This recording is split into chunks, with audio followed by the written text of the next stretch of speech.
Hi, I'm Pep Rosenfeld, and Salesforce and I welcome you to this episode of Leading Through Change. This one will focus on retail.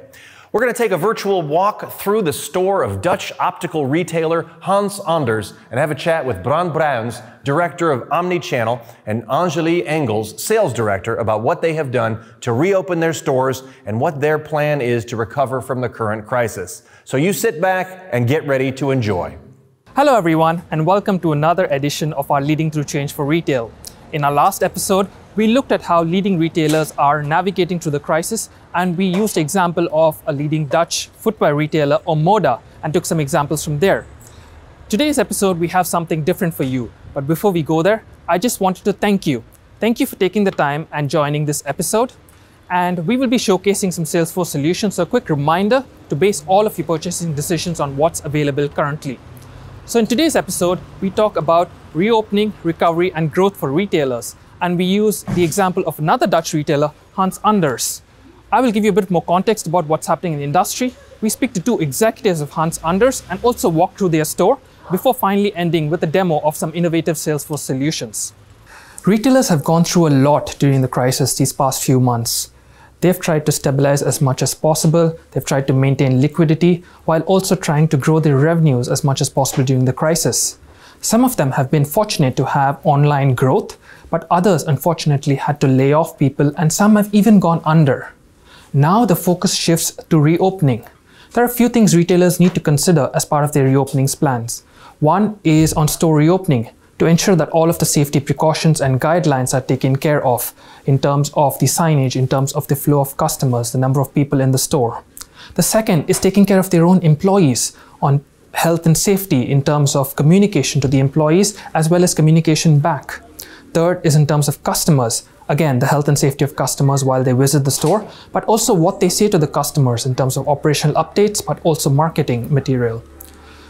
Moving on to the kind of facilities that they have, they need to take care of what's happening in the warehouse, safety guidelines are taken care of, and the supply chain and inventory is working fine. And finally, it's management oversight over the entire reopening plan to ensure every aspect is taken care of, from the stores to the employees to the customers to the facilities, and preparing for the future as well. While retailers are focused on reopening, they also need to focus on growth for the next 6 months in 2020. Towards that, they need to look at a few quick wins to boost growth. They need to capitalize upon the growth in online. They need to boost marketing to get more people in the store or coming online. And finally, they need to rethink their longer-term business planning to ensure that they're adapting to this new normal. As they look to the future, they should not forget that a lot of the business is moving online, so they need to be ready for that. They need to focus more on a digital-led retail, supported by stores, followed by keeping the customer in mind at the center, ensuring their operations are agile and flexible, and finally, making use of all of the data that they have. Now let's look at an actual retailer, a Dutch optical retailer by the name of Hans Anders. Let's look at how they have reopened their stores and hear from some of their senior executives on what they think, what planning they've done through the crisis, and finally, what they're looking at in terms of recovery and growth going forward. It's great to have you with us today, Angelie. Can you start by telling us a bit more about yourself, your role at Hans Anders, but overall about Hans Anders as an organization? I'm sales director in the Netherlands, and that means that I'm responsible together with my people in the field and my area managers for the sales, everyday sales in 267 shops. And Hans Anders itself is a big optical firm, so we are well known. 99% of our customers, if you ask them in the street, tell me something about an optician, they say Hans Anders. Can you walk us through the impact the crisis has had on Hans Anders as an organization? It was quite an impact. And I would like to zoom in on the Netherlands, because in Belgium we had a really close down. We didn't have that in the Netherlands. We were still accessible for customers who were really in need with a broken frame or a broken hearing aid. And they could come on appointment in the store. And then we were here.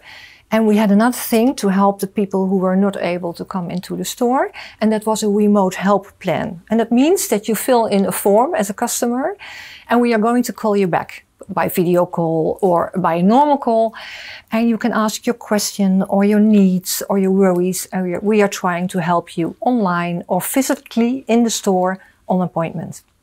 That's very interesting. And can you walk us through some of the measures that you've taken in the store, but also at headquarters and overall for your employees? I would like to zoom in at our biggest challenge. The biggest challenge, we have 1,200 people in the Netherlands working for us. And our biggest challenge was to really let them embrace our reopening commercial. And let them embrace our new way of working, because we had to change a lot, as you can see. So we did a lot of things. We had video instructions, we had a written plan by the UFON protocol, it's an optical protocol. We had a daily calls with the management, we had a feedback loop of all our employees in the Netherlands. I must say, if we look at the feedback now, we use SpeakApp as a feedback loop from the stores. Our people really say to us, we are very happy what you did for us, for all the protection, the gloves, the face shields, the glasses, the screens. And you can also see that with the clients, because they accept our way of working. They accept the triage at the door and the cleaning hands and our explanation of the tray in which you can put your frames. And they even, we don't like it, but they even want to wait in a queue outside if it's really necessary and very busy. Your stores have been open for a while now. Are you seeing more people walk back into the store, and what does it look like for the next few weeks?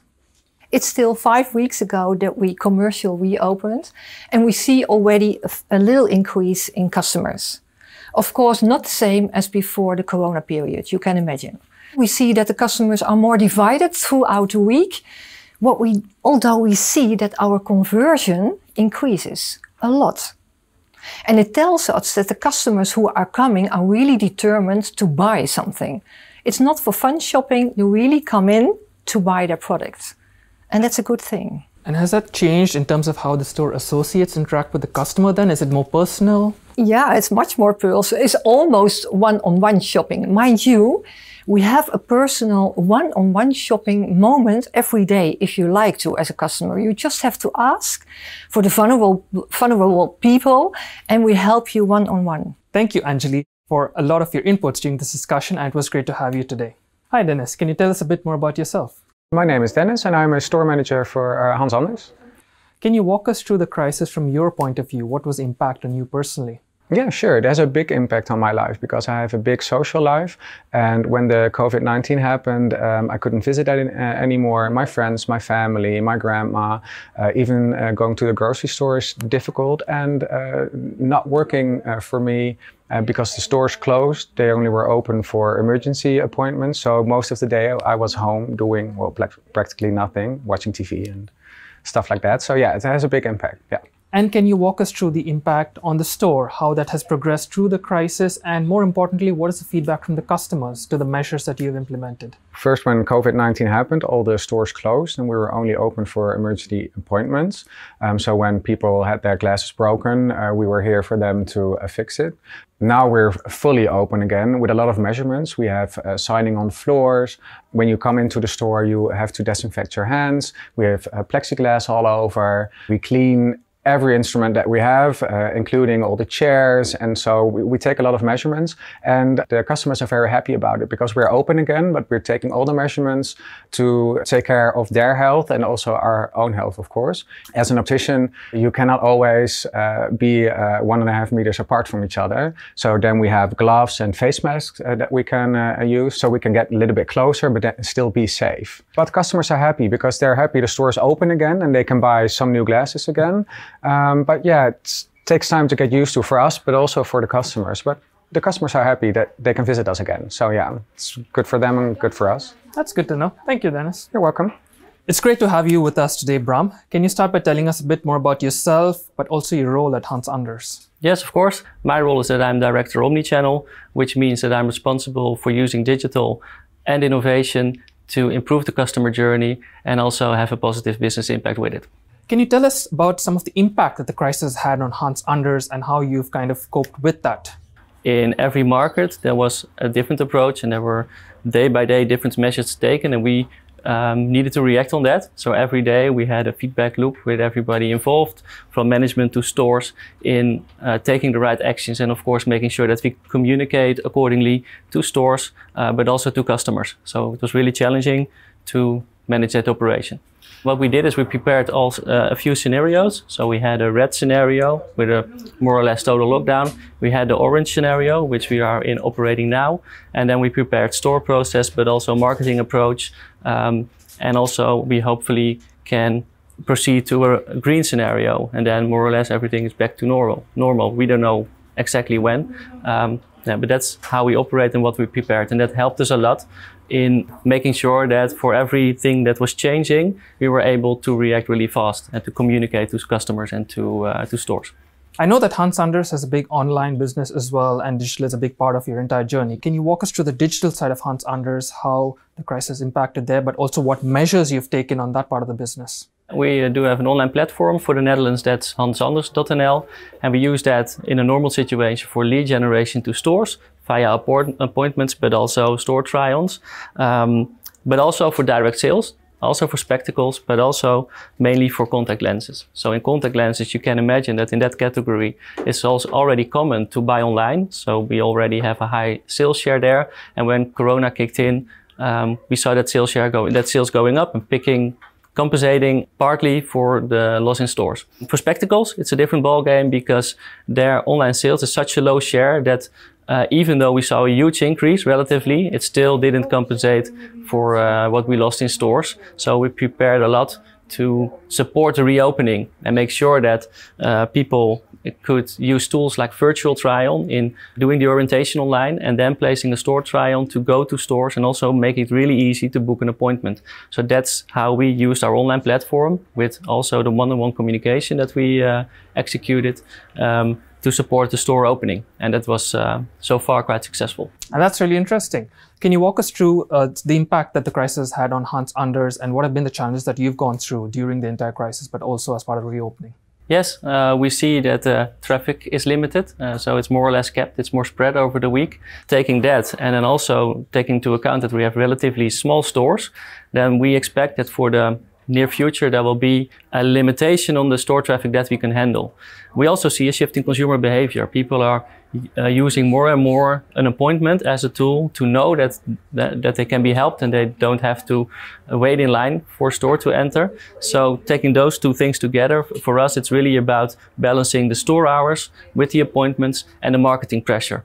And if we get really smart in that game, I think we will be really successful, even though we may not be able to handle the amount of traffic that we were used to. And that sounds like a very smart plan. So all the best with that. And now moving on to the Salesforce part, I think you've been a partner with us for a while now. Yeah. What's your reflection on the journey, the partnership there?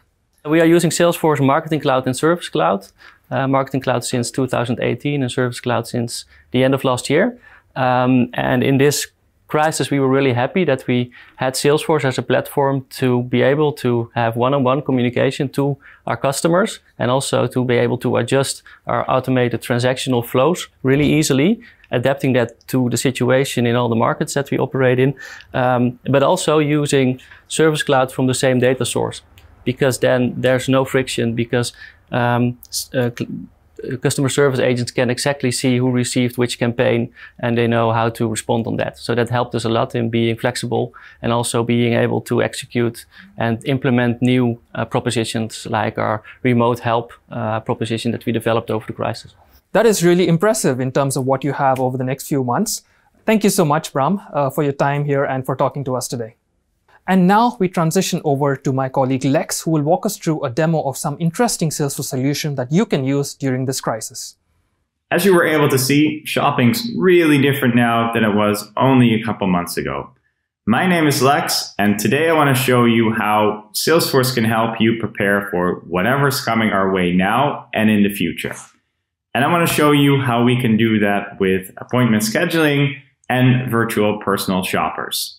And the way I want to do that is with this demo site that we have built. We will include a link in the comments down below or to wherever you can find this video and make sure that you can test this site yourself as well. Once you do, be sure to check out the Kronos bot on the AppExchange. And there you can see how you can embed a bot into the scheduling flow and scheduling conversation and have a bot do the work for you instead of your customer service agents. And also, please go to Trailhead, our online e-learning platform, to learn more about Lightning Scheduler, which is the tool I will be using now. So let's do that by hitting try it out. And this is a flow of what it could possibly look like for your customers when they are booking an appointment. And the beauty of this tool is that it is templated, which means that it requires little effort to have it up and running, and you can go live within weeks. However, these templates do not mean that you cannot edit or customize anything. Obviously, you still can, but with these templates, you can be up and running quickly, and we have created some very logical flows, which make a lot of sense when booking appointments. So let's see what a lot of sense looks like in this sense. So let's click next. And here you can give customers the option to either to book different kinds of visits. Maybe you also want to give them the option to go sign up for a training course, or maybe meet you at HQ. But in this case, I just want to go to a shop and visit there. And as you can see here, the shop visit can also be more detailed, as in I can have someone visit just for products, for troubleshooting, other, or whatever you would like. In this case, it's products. I'm interested in that. Clicking next. And here you can see that we have a difference between virtual and in a center or a store. And here we have blended the offline and the online world into one logical flow, but you can also create two separate flows or two separate appointment schedulers, either one for offline and one for online. And then you can turn the online one into a specific appointment for virtual personal shoppers. So you can tie them to store associates who might be sitting at home or in less busy stores. And if you book a virtual personal shopping appointment, then you can talk to a stylist online from the comfort of your home. You can do that, for example, by booking a meeting then over WhatsApp, FaceTime, Zoom, or whatever, and specify maybe some comments when you can best be reached. But in this case, I don't want a virtual meeting. I want to go to a store. So I'm going to click in a center and click next.